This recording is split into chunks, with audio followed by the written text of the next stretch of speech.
Bien, creo que podemos continuar. Por favor, Alison, continúe con su presentación. Sí, bien. Eh, Como lo había mencionado, la metodología, bueno, trato de hacer primero la búsqueda de información de el patrimonio cultural a nivel ecuatoriano, porque justamente dentro de Guayaquil existe muy poco. De hecho, estuve platicando con una compañera y me supo indicar que básicamente quizás solo se puede encontrar dentro de instituciones como los POL, que es donde mayormente tienen este tipo de álbumes fotográficos, o se tiene cierto tipo de información que más bien es con acceso que permitiría llegar a este tipo de información, pues, ¿no? Y de ahí he tratado de buscar otro tipo de información por internet o irme básicamente en las bibliotecas para poder un poco entender esta parte, pues, ¿no? Y las fechas de observación, bueno, yo considero importante esta parte porque también es como buscar una parte de lo que era Guayaquil antiguo y cómo se está estableciendo ahora, pues, ¿no? Y por último, una reflexión de cuál es el nexo, la conexión entre estos archivos de álbumes fotográficos y esta memoria fotográfica que muchas veces no se topa dentro de, hasta incluso de lo académico, por así decirlo. En la parte del cronograma, yo tengo establecido que vendría ya a acabarlo casi a finales de mayo, porque me faltaría más bien em, analizar más bien las imágenes y bueno, hacer la reflexión de esta parte, pues, ¿no?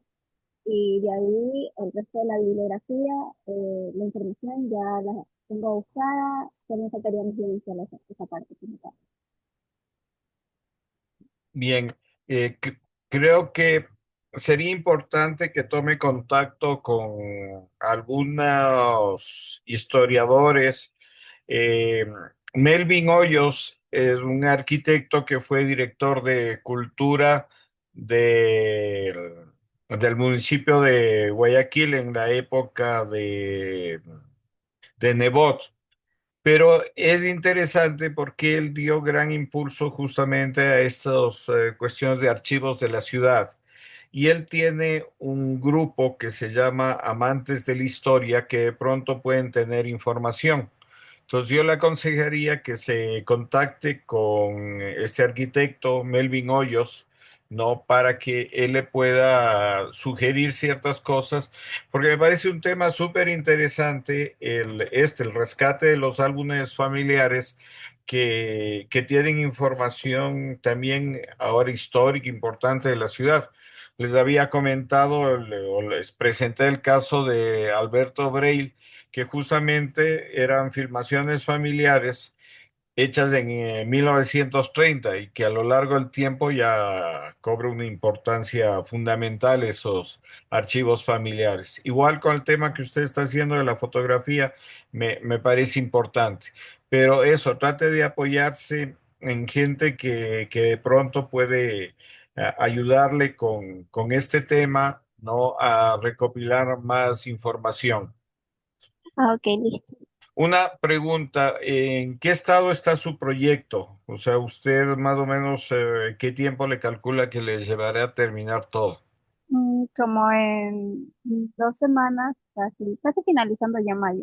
Ujú. Ya, ya. Entonces, igual, si es que no concluye todo el proyecto, que por lo menos llegue a realizar un teaser, una presentación para el día que vamos a presentar los trabajos.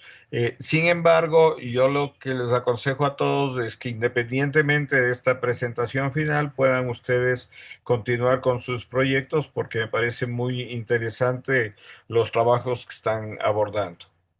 ¿Alguien quisiera comentar algo del trabajo de Allison o alguna pregunta, algún comentario sobre lo que ella está realizando? No.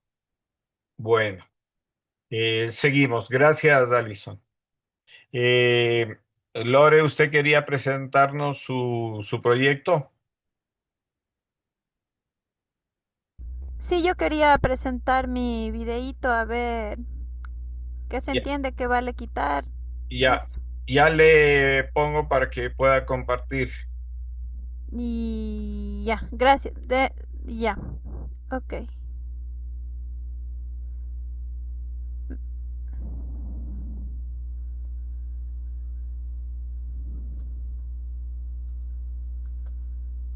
Send request. Y ahí lo puede compartir.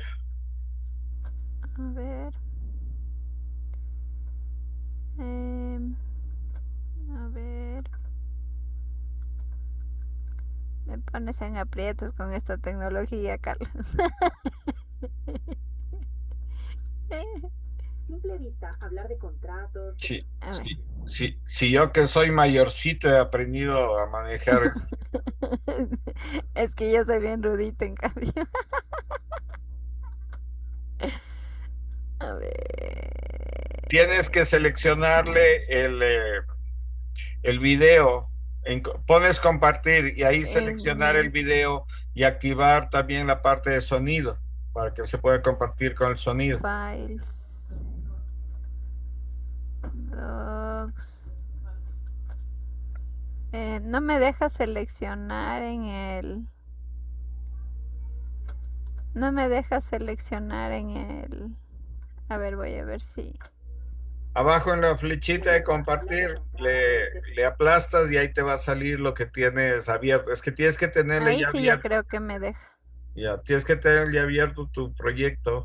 Y ya, desde donde te mandé a ti voy ya. Eso, Ya, ahí dale doble clic para que podamos ver. eso.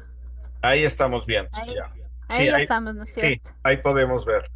Ahí le pongo pantalla completa.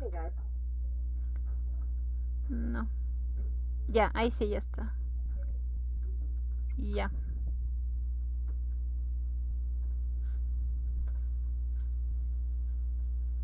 Ay, Y dele play. Suena, seamos honestos, a la peor y más aburrida burocracia del mundo, ¿cierto?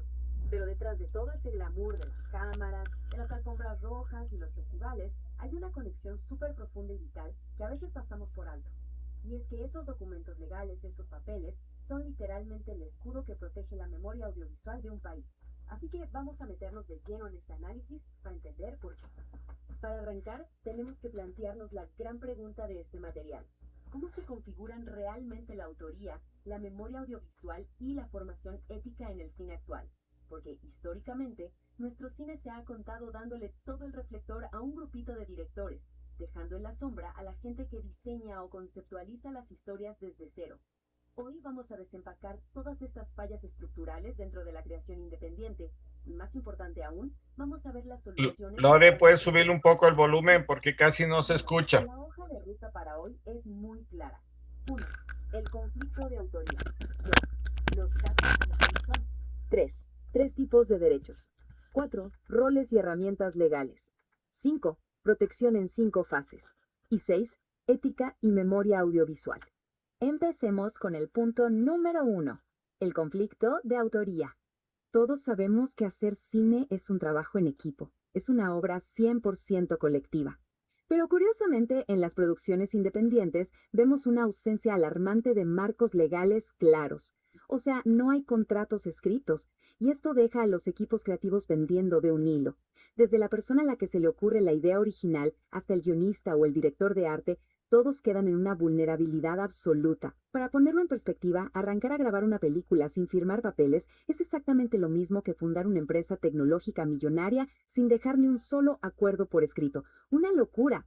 Pasemos a la sección 2. Casos reales, Quito y Son. Para aterrizar esto en la realidad, vamos a comparar dos casos concretos que sirven como advertencia. Por un lado, está la película Quito 2023, que nos muestra graves inconsistencias en los créditos. ¿Qué pasó ahí? Al no haber un acuerdo formal de coautoría, las personas que pusieron las ideas iniciales sobre la mesa quedaron totalmente desprotegidas cuando la obra se modificó. Y por el otro lado, tenemos The Son of My Life, un caso que destapa un problema desde la raíz, la tremenda falta de protocolos y la débil formación ética en los mismos espacios universitarios. O sea, las fallas estructurales golpean en todos los niveles.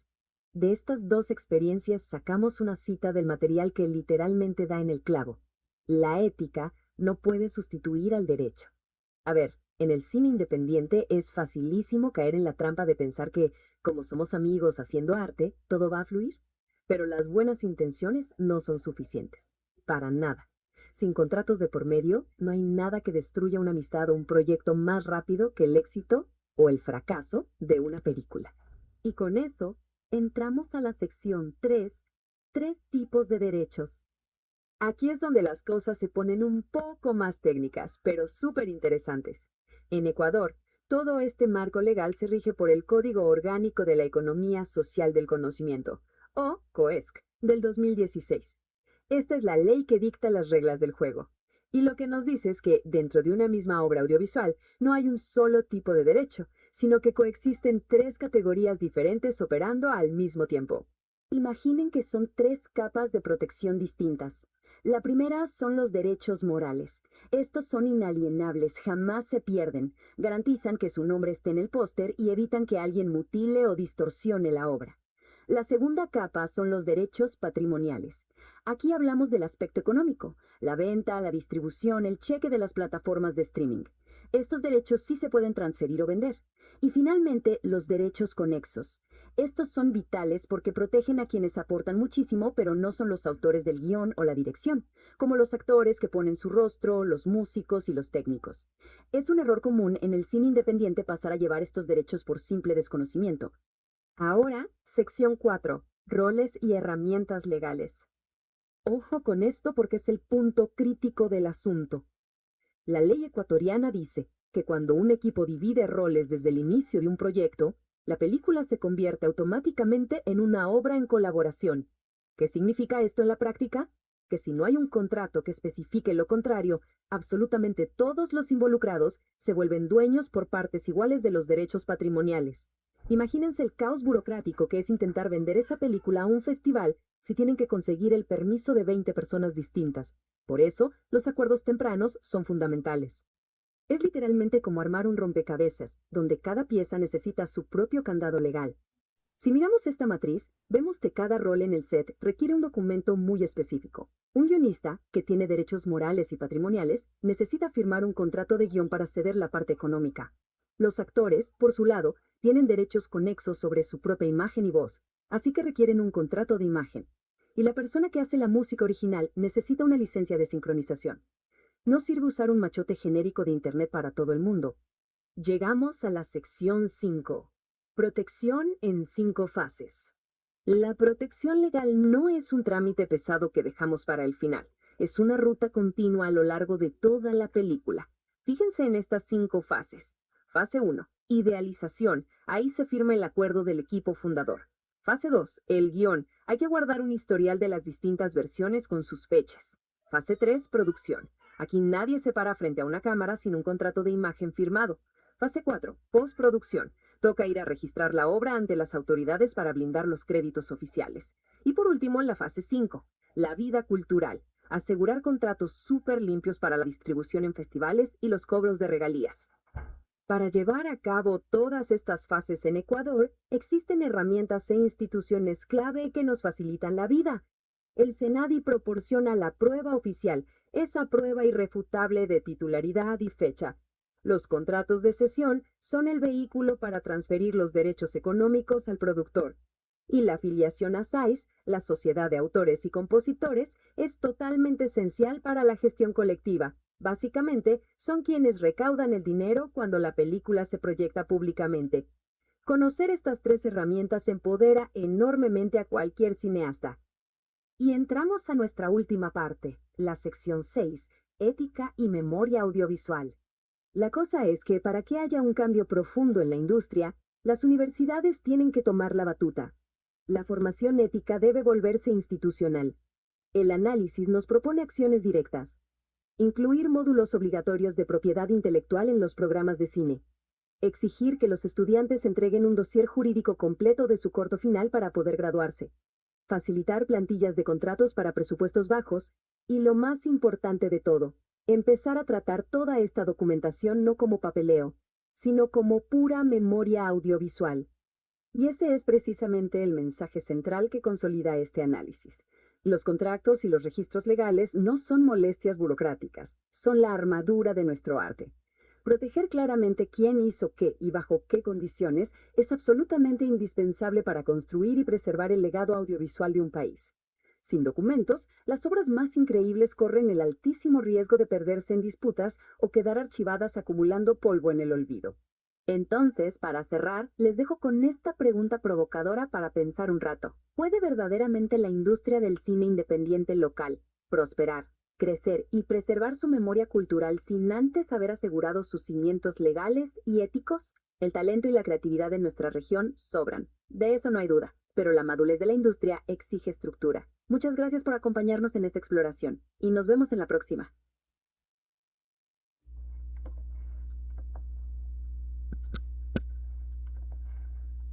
A ver, Nore, creo que hay algunos, en esta presentación hay algunos gazapos que sí te recomendaría que lo hagas revisar por algún experto en el tema derechos de autor. Tú, ¿Qué significa gazapos, Carlos? o sea, cosas que no son correctas. Ah, ya. Tú pones ahí lo de SAICE. SAICE Ajá. solo registra las obras musicales, ¿no? Ah, es que registra, ahí sí falta también la de Jeda, pero SAICE sí Tejeda son registra la obras música de audiovisuales. la, SAICE solo registra obras musicales.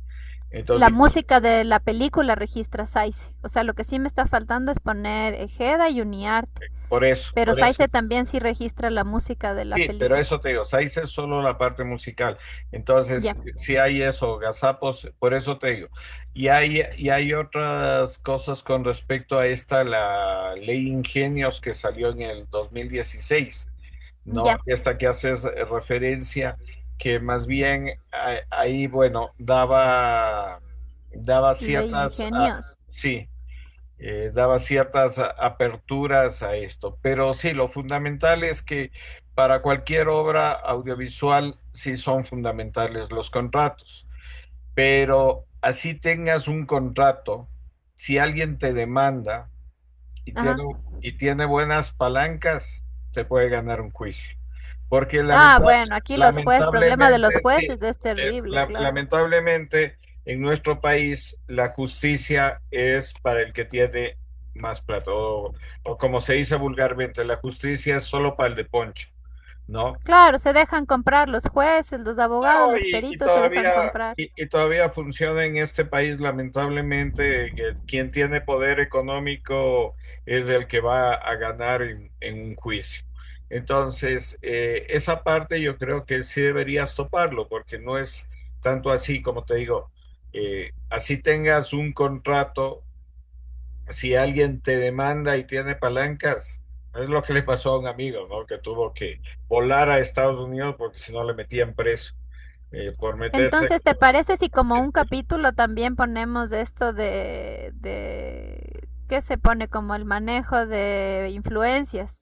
Y un problema grave también en Ecuador específicamente es el Claro, manejo de influencias claro, y la sobornos, justicia así. lamentablemente en el Ecuador no es confiable, por eso es que mucha gente acude más bien a convenios internacionales para resolver a veces estos conflictos.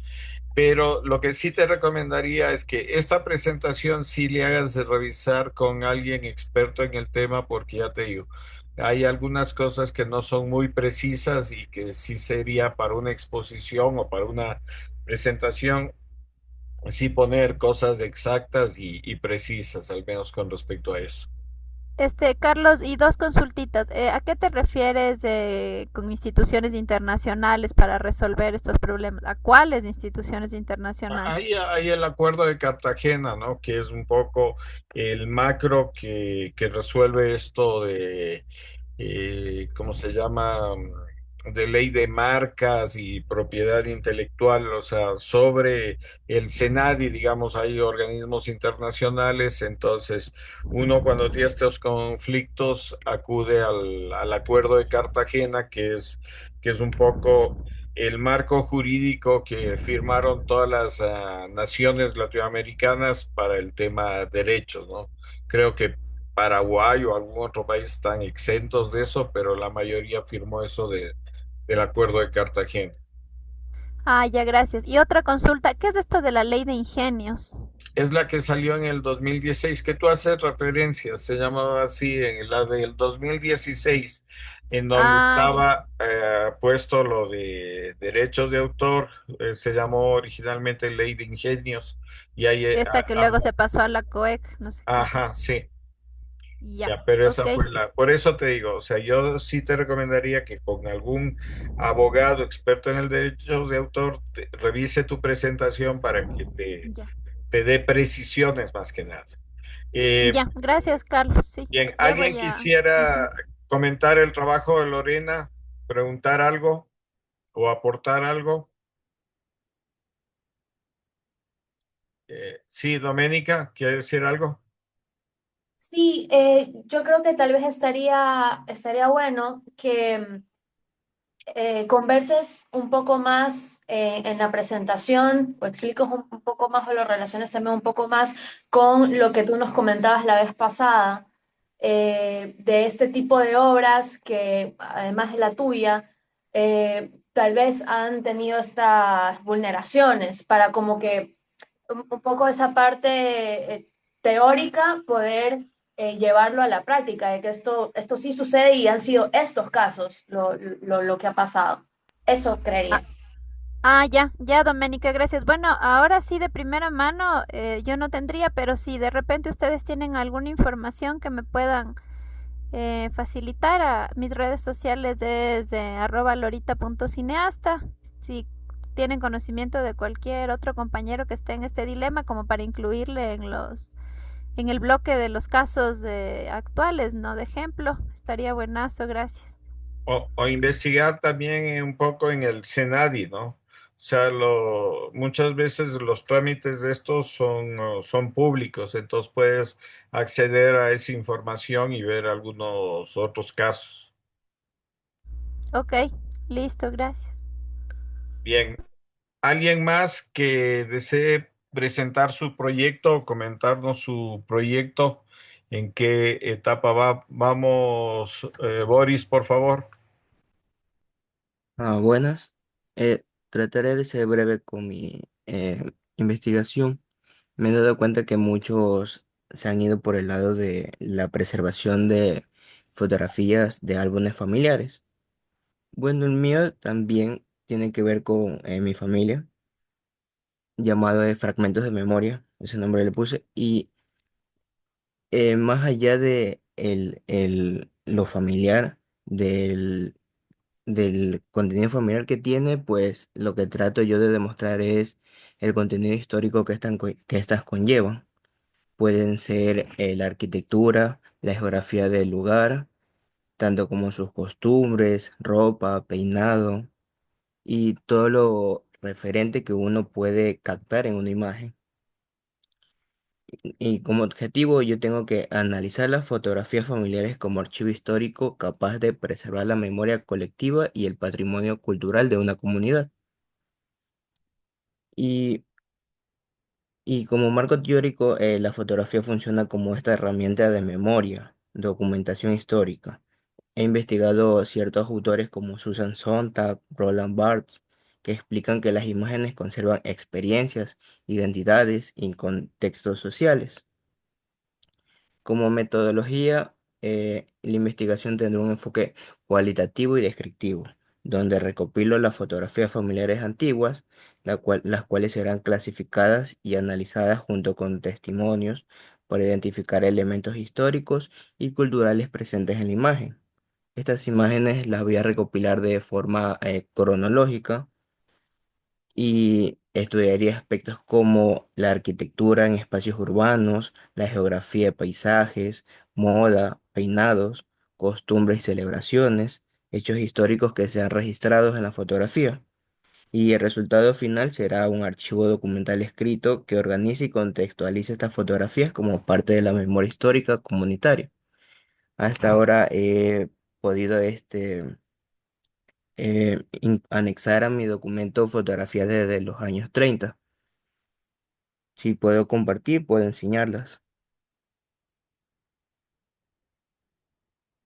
Sí, puedes compartir.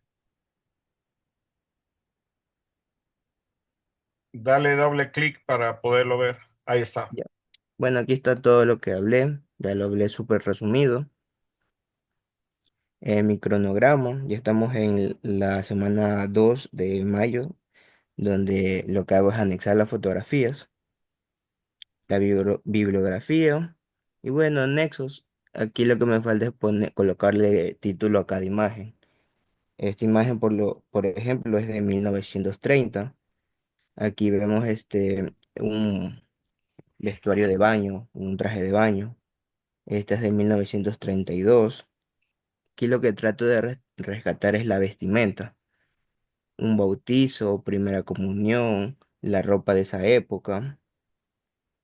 Aquí, por ejemplo, estas ya son de 1960, donde vemos un entierro, un velorio en el suburbio de Guayaquil. Algo que todavía hay en la actualidad, todavía la gente va y camina hasta los cementerios.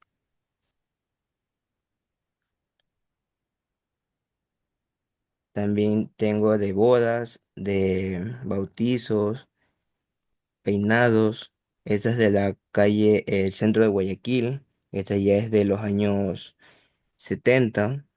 Esta es de los años 80. Eso es la Avenida de las Américas.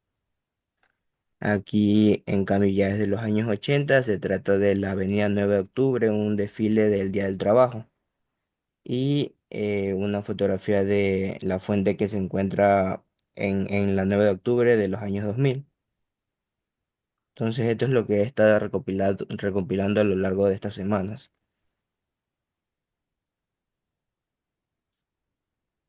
Bien. Una pregunta, Boris. ¿Tienes los datos de las fotos? O sea, si bien como tú dices, son fotos familiares, pero más o menos época, eh, ¿esos datos sí los tienes? Sí los tengo, pero esos son los que me faltan de anexar al documento. Ya, correcto. Ya, me parece chévere el trabajo y darle, siempre digo, los trabajos hay que darles contexto. ¿En qué sentido? En que hay que ubicar, por ejemplo, tú dices años 60, ubicar históricamente qué pasaba en los 60 en Guayaquil, más o menos alrededor de cuando se tomó esa foto. No, eso es importante, darle contexto a esas fotografías, ¿no? Entonces, creo que eso, además de estos datos que tú dices que te falta recopilar, eso, contextualizar cada uno de los momentos y de las fotografías. Eso es lo que te diría. ¿Alguien más quisiera comentar, preguntar o aportar algo al trabajo de Boris? ¿Nadie? Bueno, Yo quisiera sí, preguntar, claro. el mío, por ejemplo, se trata de solo un documento y para la presentación, ¿qué debería ser un tipo de exposición? Claro, o sea, a ver, para todas las personas ya les voy a escribir en el grupo, en el del taller, pero la idea es que para las personas que están haciendo una investigación bibliográfica, digamos, escrita, para la presentación lo que habría que hacer es un PowerPoint. Entonces, en el PowerPoint se podría hacerlo como un video para la presentación. ¿No? Entonces, lo que les recomendaría es eso, que el trabajo lo terminen como un PowerPoint y si ustedes saben manejarlo, puedan terminarlo ese PowerPoint como en video. Sí. Si no pueden hacerlo, me mandan el PowerPoint y yo le transformo ya en video para lo de la presentación. Entonces, eso se podría hacer. Es más, o sea, eso es lo que voy a recomendarles a toda la gente que está haciendo un trabajo escrito. Bien, ¿alguna otra pregunta, algún otro comentario que quisieran hacer con respecto a este trabajo? No. Bueno, gracias, Boris. ¿Alguien más que quisiera presentarnos su trabajo o quisiera comentarnos en qué etapa están el avance de sus trabajos? ¿Nadie más tiene preparado algo? Bueno, nos queda... Carlos, Sí, Carlos, disculpa, yo escribí el guión técnico del documental que estoy haciendo, pero tengo unos pocos problemas que no le me puedo bajar para compartir. ya, Déjame ver, dame unos minutos si es que alguien más puede intervenir ya, para poder presentarlo. ya, de acuerdo. Vamos con Carolina. Sí, ¿qué tal? Buenas noches. Perdón que no me puedo presentar ahorita porque estoy moviéndome, pero quería consultar una cosita. Yo encontré a un señor, como le comentaba, que hacía la publicidad del cine, entonces él tiene como toda esta parte de las láminas que se presentaban, pero además, cuando fui a ver todo este material, él se dedica prácticamente a recuperar cosas, entonces tiene como una cosa enorme de fotografías también familiares suyas, incluso algunas me decía que son del siglo, no del siglo pasado, sino de 1800 algo, casi al final, ya del otro siglo, y también él tiene cintas que no sabe que está ahí, o sea, tiene hasta cintas que ni él mismo sabe, todo esto es de su papá. Entonces, no sé bien por dónde hacerle, porque son muchas cosas. Ajá, voy a hacerle como en general de lo que él se dedica, a hacer esta parte de conservación, sería de rescate también. Claro, Porque me parece chévere también la parte de la publicidad, para ver cómo se hacía en esa época, y me llamó la atención esto que dijo al inicio de que se podría hablar con el dueño del Cine Alhambra, porque él justo trabajaba con varios cines, de hecho, de Quito, hacía publicidad para un montón de cines de acá que era de esa época, entonces sería chévere si es que también de pronto se puede hablar con ellos, para contextualizar un poco, porque sí estoy un poco perdida en ese sentido, pero eso, entonces quería ir más bien, quería preguntar si es que sería, yo pienso que esto es muy visual, de hecho, porque él tiene como un escáner y tiene una forma así como bien específica de recuperar las cosas, entonces quisiera grabar el proceso también. sí, Y creo que eso es importante. Estas cintas que él tiene, no sabe de qué formato son, más o menos. son 16 Ya, 16 me dijo que, ajá. ya, 16 milímetros. Ya, por ejemplo, ahí nosotros como Cinemateca estaríamos interesados, si es que al señor le interesa, recuperar esas cintas para ver de lo que se trata, ¿no? Entonces, Ya, un poco el mecanismo nuestro para eso es hacer una visita al sitio del señor para que vaya un técnico nuestro a un poco a catalogar, a evaluar el estado de las cintas y más o menos ver la importancia del rescate de esas cintas. Entonces, eso ya. le puede proponer al señor que usted está en este taller de la Cinemateca y que de pronto, si es que él quiere, podría venir algún técnico o visitarle a algún técnico de la Cinemateca para ver el valor de esas cintas. Ya, claro. Se me complica un poquito en el sentido también con el señor porque él no escucha, entonces siempre tiene que estar alguien ahí también. Y Claro, por eso es que a mí también se me ha dificultado un poquito coordinar eso, pero voy a consultarle porque ya le comenté yo todo eso y él me dijo que sí está muy interesado. ya, Entonces también era mi consulta en ese sentido y se podría grabar toda esa parte también, ¿no? Como de qué hay en esas cintas, qué es lo que él también tiene y que él tampoco sabe. De hecho, tiene, algunas dice que sí medio tiene idea, pero otras no. claro, Entonces, es, eso también era mi consulta para cuando ya me ayuden con la siguiente cita, porque estoy esperando a que me confirme la hija, ya. saber qué puedo hacer exactamente. Ajá. Una pregunta, ¿y ya le ha entrevistado usted al señor? Sí, sí, yo ya fui a su casa, ya tiene un montón de cosas, tiene un cajón así lleno de fotos, tiene estas cintas que no sabe bien qué son, tiene todas las láminas de publicidad, que son dos cajas también llenitas de eso. Tiene bastantes cosas justo para ver y tiene el escáner con el que hace toda esta recuperación también. Ya, chévere. No, me parece importante eso de recuperar el proceso, ¿no? Todo este proceso que está haciendo el mismo de recuperación de esas imágenes, ¿no? Entonces, eso también es importante. Ya. Y esto de la entrevista a él, que le cuente más o menos esa trayectoria, lo que ha hecho. Y sí, podría entrevistar a estos otros personajes que pueden contextualizarle esa ese trabajo y esa época en la cual se hacía eso. Ya, ok. Entonces ya le molesto igual por interno para ver si me ayuda con eso. Ya, correcto. Muchas ¿Alguien, gracias. alguien quisiera comentar o preguntar algo o aportar algo al trabajo de Carolina? No, bueno. No sé si, gracias Carolina. No sé si Fabián tiene ya listo para presentarnos.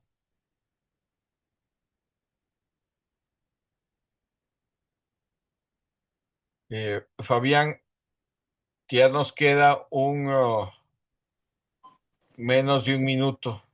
Bueno, sabes que por el tiempo creo que me voy a contactar contigo para presentarte el guión literario, el guión técnico que tengo, pero sin embargo, te hablo generalmente para que los compañeros y pueda presentarte de alguna manera este trabajo. Con lo que hemos hablado, busqué a uno del... Fabián, espérate un Sí, momentito, solo si es que se corta porque ya estemos menos de un minuto, por favor vuélvanse a conectar porque veríamos tu presentación, lo que nos quieres explicar y tal vez de algún otro compañero. No, no sería muy larga esta tercera reunión, pero por favor, ya mismo se corta, entonces por favor volverse a conectar. Sigue, Fabián. bien, entonces